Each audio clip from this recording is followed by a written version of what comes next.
আরেকটা প্রশ্ন করব স্যার, যে এই যে আজকে যে অনলাইনে যে আবেদন করার যে প্রক্রিয়াটার জন্য হাইকোর্টে যে আপনারা আবেদন করেছিলেন এবং সেক্ষেত্রে হ্যাঁ, হাইকোর্ট এই রায়টা যে পুরোটা খারিজ করে দিয়েছে, সেটা নিয়ে যদি আপনার কিছু প্রতিক্রিয়া যদি বলতে চান আমাদের সামনে।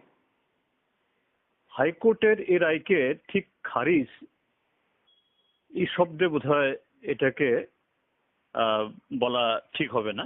কেননা হাইকোর্ট বলেছে যে ত্রিপুরাজ্যের রাজনীতিতে যে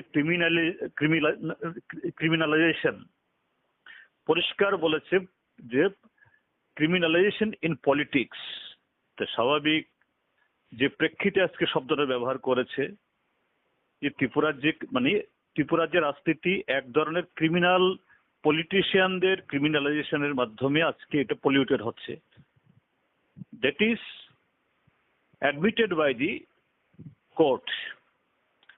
এবং বলেছে সেই জায়গায় যে আমাদের যে আইনের মানে লিগালিটি, আইনের যে দৌড় তার যে ব্যাপ্তি, এই কারণে আমরা স্ট্রংলি ফিল করলেও অনলাইন যে নমিনেশন পেপার সাবমিট করার জন্য এরকম কিছু এই নির্বাচনে বলে দেওয়া আমাদের পক্ষে সম্ভব না।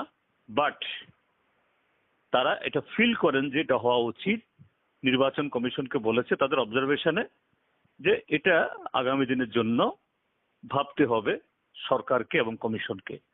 তো এটা তো খারিজ হয় না, খারিজ নয়, বরঞ্চ আমাদের যে বিষয়টাকে কোর্টও তার বৈধতা স্বীকার করলো, প্রয়োজনীয়তা মানলো, এবং তার উপরন্তু হলো যে ত্রিপুরার যে পলিটিক্সটা এখন ক্রিমিনালদের হাতে চলছে এটাও তারা বলে দিলেন।